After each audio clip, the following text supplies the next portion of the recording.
In downtown Baltimore, the wrought-iron gateway and turreted Warden's house of the Old City Jail stand as a reminder of a darker past. Baltimore's first jail dates to 1801, but an elaborate Gothic prison was built on East Madison Street by 1860. By the early 1900s, the facility was notorious for overcrowding and squalor, described in 1938 as a disgrace to a metropolitan city, a sanitary menace, and a breeder of degeneracy. Decades of failed reforms followed, and it wasn't until the 1990s that the old jail would be retired. In 2015, Governor Hogan officially closed the 1859-built detention center, demolished in 2021, leaving its replacement to usher in a new era.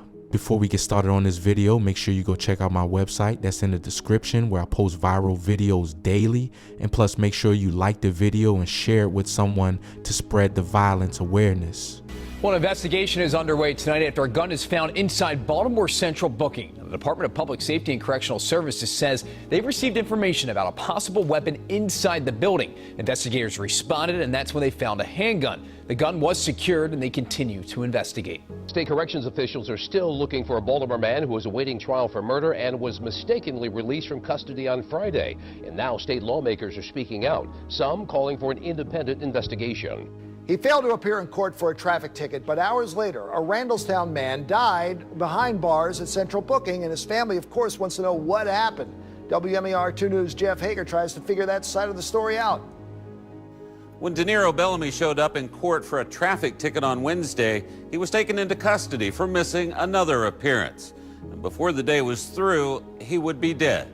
Nearly 9 decades after the old jail was rebuilt, the state finally opened a modern intake facility. In July 1995, Baltimore's new Central Booking and Intake Center began operation, consolidating every adult arrest processing under one roof. This 6-story concrete fortress, located on East Madison Street near the city's correctional complex, became Baltimore's gatekeeper for detainees. With every suspect fingerprinted, photographed, and searched there, Central Booking was designed to end the chaos of multiple small jails. Over time, it has handled tens of thousands of cases. Official records note that all adults arrested in Baltimore are processed there. In the years after its opening, Central Booking absorbed new duties. By 1991, the former City Jail campus was already managed by the state, renamed the City Detention Center. After the old jail's 2015 closure, the booking center remained the city's main intake hub.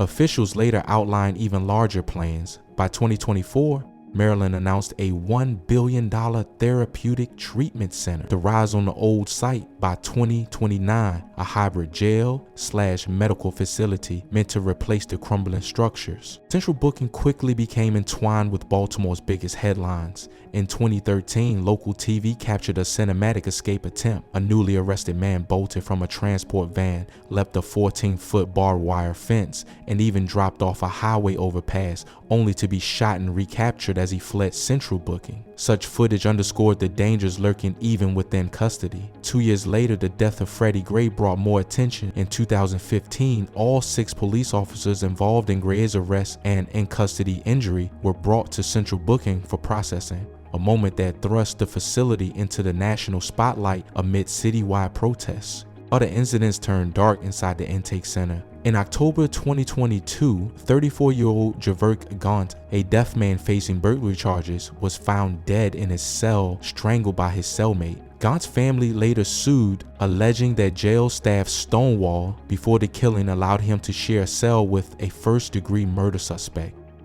That suspect, Gordon Staron, was awaiting trial for a random axe murder attack and was ultimately sentenced to life. Gant's homicide was officially ruled a murder, sparking renewed scrutiny of jail operations. Such tragedies and the dramatic escape caught on camera remind us that even a modern intake center can be a scene of violence and fear. Baltimore's criminal underworld long reached into its jails, even Central Booking itself. Federal investigators later uncovered that the notorious black guerrilla family BGF prison gang had established a stronghold in the complex. In a 2015 press release, U.S. attorneys noted that BGF had been the dominant gang at the detention center and even in several connected facilities, including the Baltimore Central Booking Intake Center. At the center of this was gang boss Tavon Bulldog White. White ran a racketeering and drug smuggling operation from inside the jail, aided by corrupt guards who ferried in cell phones, tobacco, and narcotics. By early 2015, White pleaded guilty and was sentenced to 12 years in prison for leading the conspiracy.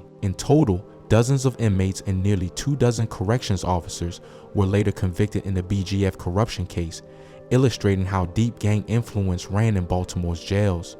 These revelations hit headlines statewide. It was shocking to learn how both prisoners and staff had abetted the gang's reach. The BGF saga underscored a harsh reality. Central Booking was not immune to the very violence it was supposed to contain. By the late 2010s, Central Booking's grim legacy was compounded by crumbling conditions. Civil rights advocates regularly sued over unhealthy cells, moldy showers, and poor medical care, problems inherited from the old city jail. In one report, BCDC was described as dank and dangerous, with infestations and broken toilets. Chronic overcrowding added insult to injury. In 2022, a prison watchdog reported that Baltimore's intake center and adjacent jail were bursting at the seams, with inmates forced to sleep on inflatable plastic boats in a gymnasium due to lack of beds. An ACLU class action noted that the building's defects directly harmed detainees' health and lives. With conditions so dire, even expensive fixes don't guarantee safety. As one advocacy leader observed, building a new center won't fix systemic issues like staffing and treatment programs. Still, change is coming. Construction crews have begun demolishing old wings of the jail, and the $1 billion 0-cents Baltimore Therapeutic Treatment Center is slated to open by 2029. When that complex combining jail cells with hospitals and therapy units finally replaces the old intake center, it will close a long chapter in the story of Baltimore's jails.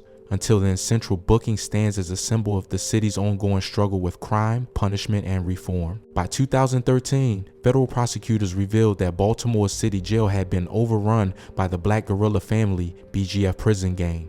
Authorities said inmates and guards had essentially taken over the asylum inside Central Booking, running a full-scale criminal enterprise. In total, 44 people were charged, 27 of them corrections officers, underscoring how deeply the game had penetrated the jail. Local reporters noted the evidence reads like a box office film: guards smuggling drugs in body cavities, trading sex with inmates, and even black market rent payments for TV access. U.S. officials warned that what happened behind bars was fueling the violence on Baltimore's streets, may even be exacerbated. U.S. Attorney Rod Rosenstein said the indictment first became public on April 23, 2013, and it was devastating in scope. A Baltimore grand jury charged 25 defendants, including 13 current or former jail guards, with a racketeering conspiracy to operate the BGF inside the detention center. On that day, federal agents and trusted outside officers executed 15 search warrants across the jail, roughly 170 agents in all, sweeping suspects off the compound. The filings charged that gang leaders had bribed and corrupted the very officers meant to guard them. Guards were paid in cash, expensive gifts, and even long-term sexual favors to smuggle drugs, cell phones, and contraband into the jail.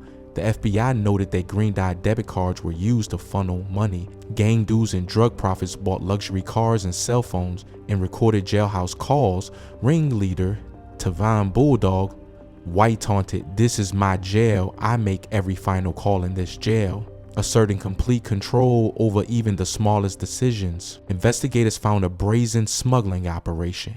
Correctional officers routinely hid drugs and pills in body cavities, shoes, or even in sandwiches as they entered the jail. Desperate inmates paid top dollar. Authorities reported that Percocet went from $5 on the street to $50 a pill behind bars. Guards stood watch as prisoners romped in jail bathrooms and closets. One affidavit describes an officer guarding a closet door so an inmate could have privacy for sex. Nearly all the inmates given so-called working man privileges were BGF members, one informant said, with 95% of the jobs controlled by the gang. In fact, one former guard admitted he was pocketing up to $10,000 to $15,000 per week by pushing pills and phones from inside. As the FBI put it, corrections officers were in bed with BGF inmates, smoking phones and drugs for them and arranging bribes to ensure the flow of contraband. The affidavit reads like a box office film, a Baltimore TV reporter commented. Indeed, the 2013 court papers are lurid. 4 female officers allegedly became pregnant by White. with at least one getting a Tavern tattoo as a sign of loyalty. A New Yorker profile noted that about 75% of the jail's guards were women, and up to 75% of them were implicated in the scheme. Guards warned White of searches. One officer called him on a contraband phone to say a shakedown was coming, and even stood lookout outside a shower so prison staff could copulate freely. By contrast, ordinary inmates were extorted, forced to pay protection money, or told to refuse to cooperate with investigators. Outside the jail, the Black guerrilla family remained notoriously violent. A later federal racketeering indictment, June 2015, laid bare a string of gang-sanctioned killings. It charged BGF conspirators with 2 murders, 2 attempted murders, and 3 overdose deaths linked to their drug operations. For example, one court filing described how a street lieutenant sanctioned the murder of rival members in Baltimore by ordering multiple shootings. Overall, the indictment said all defendants were part of a pattern of criminal activity that included narcotics trafficking, extortion, armed robbery, and homicide. The BGF Gang was effectively a murder-for-hire enterprise on the streets, as well as an inmate ring inside. In the end, prosecutors say virtually all of the accused went to prison for their roles. By 2015, 40 of the 44 people charged in the jail racketeering conspiracy had pleaded or been found guilty.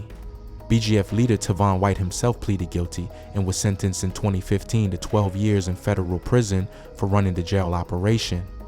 In total, he is serving a 20-year term when combining federal and related state convictions. In the sentencing hearing and press releases, officials credited the Maryland Prison Task Force formed in 2011 for uncovering this scheme. They also noted that 24 of the jail employees caught in the plot were already convicted. Many of the rest have since pleaded guilty. The indictment marked a turning point. Maryland authorities instituted new screening and oversight at the city detention center, and the U.S. attorney vowed to continue rooting out corruption. For a while at least, Baltimore's notorious evil empire inside the walls was broken, but only after a dramatic unraveling of how far the Black guerrilla family had woven into the prison system.